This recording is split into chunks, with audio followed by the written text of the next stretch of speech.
Minsan kailangan lang talaga natin ng tiyaga. Pero syempre pag may tiyaga, may nilaga. So body sa tiglat, meron tayo itong ECU ng Aerox. So ito, sinalpa ko na sa motor ko. So ito ay mayroong error 12, ayan. And then hindi siya na pupo-start. Okay, so bigyan ko lang kayo guys ng konting idea paano mag-testing gamit yung ating ACG tester then multi-tester. Okay, so bakit kailangan pa natin ng ACG tester ay meron namang multi-tester. Kumbaga ito naka-steady na ito, mamaya makikita nyo kung paano siya ginagamit in case na wala kayong multi-tester, mahirapan. So ito guys, gagawan ko siya ng tester mismo dito para hindi na tayo gumagamit ng multi-tester na para dito. Okay, so para all in one na siya. Ngayon, una natin gagawin dyan, so charge ko muna yung battery kasi lobat yung motor ko na stock. Pero itong ECU na to galing sa client ay version 1 na Aerox. Ayan, so una testingin natin yung pinaka battery voltage nya. Okay, so papatak siya ng 17. Ayan, kasi nagcha-charge siya, yun ang gamit na charger. So ibig sabihin kapag ang source natin ay 17, dapat ang sa relay natin, ito yung starter relay natin, dapat ang input niyan same din, halos ganun din dapat papalo. Ayun o, malikot lang. Then dito sa yellow, sa red ko pala tinutukan nyo, dito sa yellow naman sa kabilang side, kapag pinus ko yung button, pinreno ko, so dapat output din siya ng 17. Ayun, so ito nag-loose lang. Ayan, so dapat din siya mag-loose lang ha.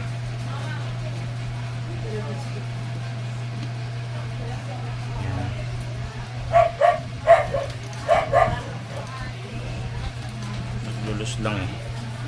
So ganito na lang gawin natin para mas mabilis. Dito na lang tayo yung papasok dito sa ECU. So same din naman ang color coding niyan, yung yellow red. Yun din yung yellow na yun sa relay. So lagyan ko siya ng tester doon. Ayan. So dapat ang lalabas diyan galing sa relay ay same din doon sa source natin. Okay, wait lang. Ayun, so push button ko siya. So ito guys, medyo mababa ang output. Ayan, ulitin ko. Pinupush button ko siya. Ayan o.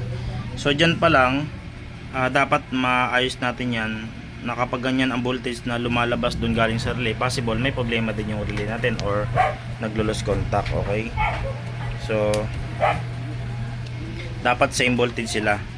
Ngayon kapag hindi talaga lumabas yung tamang voltage mula doon sa source natin na 17k na or 12 volts, may problema din yung relay natin. So hindi natin maida-diagnose ng maigi to or hindi natin matitesting yung output dito sa ACG. Ito yung socket na to, yan yung nakalagay dyan sa gitna, yan yung papasok. Ayun, yung isang side nyan ay ground, yung isang side nyan ay ito yung galing sa relay. So ulitin natin.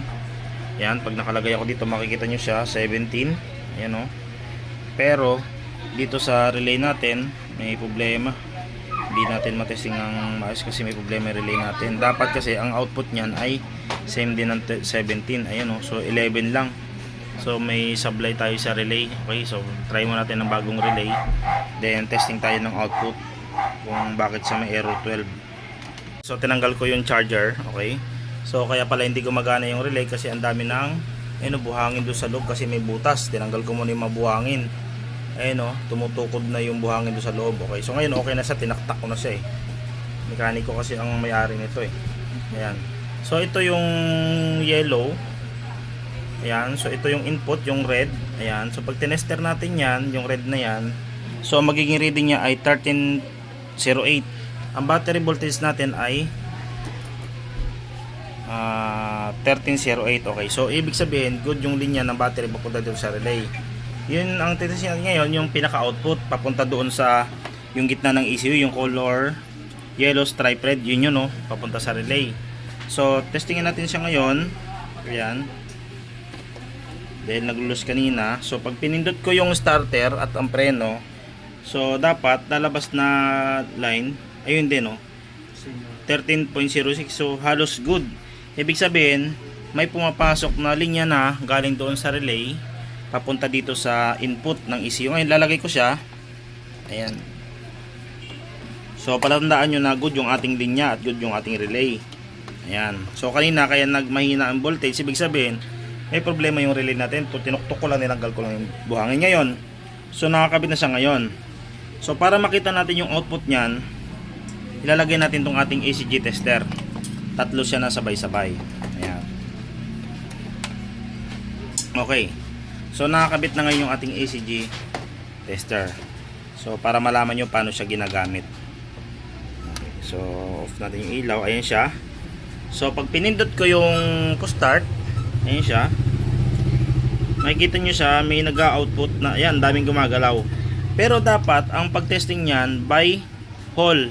So hindi ko pa maipakita ngayon yung ilaw ng CKP, pero may other tutorial ako na ilalabas. Pero ang babasihan lang natin ngayon, output ng bawat isa. So dapat maikot natin yung magneto. Okay, so gawin ko ng paraan para maikot ko yung magneto. Na isa lang dapat ang gagalaw na numero dyan. So ngayon kasi ang dami oh. So kalasin ko muna yung sa may magneto, iikot ko muna yung magneto para mapakita ko sa inyo kung alin lang dyan yung bawat output ng bawat isa. Okay guys, so on natin i-testingin itong isa. So ang battery natin kanina ay 12. Ayan. Susun, lalagyan ko rin ng voltmeter to para hindi na tayo nagdodoble ng lagay ng ng ganito, magte-tester pa para isang test na lang. Okay. So yung output natin, source natin ay 13.2 volts. So ito unahin natin i-test to. So pag start ko, ayan makikita nyo siya 13.06. Okay. So halos malapit siya 13.01. Nag 13.06 kasi may capacitor yung ECU. So makikita nyo yung iba gumagalaw-galaw lang yan kasi nag-alternating yan. Pero ito muna una natin i-test. Sunod i-test natin ito, tingnan natin yung magiging output naman ito. Test natin ito. So tingnan natin, po-start ko ulit siya.